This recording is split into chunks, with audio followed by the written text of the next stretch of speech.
Rock is here to show off this hotly anticipated sequel. And also David Clayman. Hello. So, Battlefield, Bad Company 2. What are you showing off this year at E3? So here at E3 we're trying to show off a full multiplayer session. We have 8 stations here at E3. We're playing a full 24-player map. And we're trying to show off, all the good bits and pieces of the game. Great. So, what can we expect that has changed from Battlefield Bad Company 1? I mean, when you jump in, what immediately will you notice? I'll say you notice that a lot has changed. We're taking a lot of the good stuff that was in Bad Company 1 and made that even better. So immediately we feel that the weapons feel better, more authentic. Also the vehicles are much better and they look more realistic. They feel more realistic. They sound more realistic. It's also striking immediately is that everything is destructible. We had a lot of destruction in Bad Company 1, but now we're taking that to the next level, making sure that we have everything from small covers that you can chip on pieces of, but also making sure that you can take down full buildings. So you have complete destruction.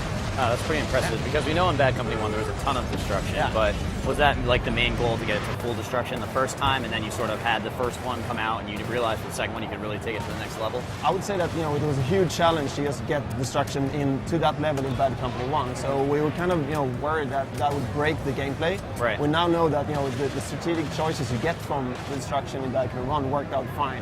So now we're just trying to take that to the next level, making sure that we can destroy everything. Cool. So maybe you can give me a couple of examples of how full destruction is influencing the gameplay, because I would imagine it's pretty drastic. You can't really hide behind anything now. So maybe you just give me a scenario about what you're going to plan, how you're going to plan your attack when you know that the entire building can just be taken out in front of you. So if you look at the full building destruction, when you, for instance, take down an objective in the rush game mode, you blow up these crates you have. When you blow these crates, you have to then run out of the building because the building do collapse when you do that. Also, when you're hiding behind covers, the enemy can actually chip off pieces. So shooting at you you'll actually see the cover eating away in front of you as you're hiding behind the covers. It's really, really cool. That's awesome. I was actually going to say really quick, if you're a person that's new to this series, I mean, should you have played 1 in order to understand 2, or is it kind of just like its own standalone, or how does it all tie in? I would say that if you have played the first one, you'll actually be a better player once you start playing the game. But if you're completely new to the series, we'll have a very good ramp in for you. So it's very easy to get into. We tweaked the controllers, made everything easier to control. But of course, it's a Battlefield game, so it's really hard to master. And you have the variation of the game, so there's a lot of things to do for all players.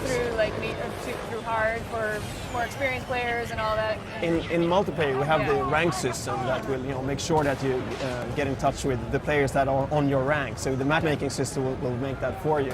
But also, the whole Battlefield experience is about making sure that you can use your play style to reach your objectives in the game. So all this variation in the game makes all players skillful in one way or another. There's a role for everyone. Okay. So you mentioned rush mode. What are you showing here at the show? Just that mode, or are you showing off any other modes? No, we're only showing off the rush mode here at E3 today.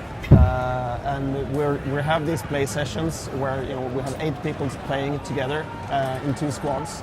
And we have the rest of the players sitting at the EA location playing together with us. So we have a full 24-player server, so it's complete mayhem. Awesome. Yeah, it's really cool. And what's the reaction been so far this year? People really enjoying it? Yeah, people are overly positive. We thought that it might take some time for people to get into the games. It's quite a deep game experience. Right. But people, with this 15 minutes we have, people get right into it. And when we cut the session, people get really upset. They want to keep playing. I could imagine. Well, we got to wrap up. Also, our stage is falling apart on us. I don't know if you guys noticed, but I almost got attacked by some sort of toy.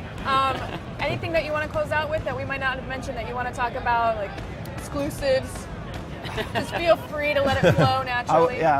It's so hard. It's so much to tell about the game. We're trying to make it easy to pick up and play here at E3. But if you haven't seen it, you should check it out, because I would argue and say this is the best multiplayer experience you can have.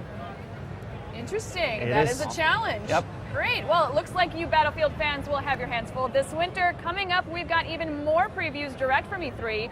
Keep it dialed to IGN.com, your ultimate source for show floor news.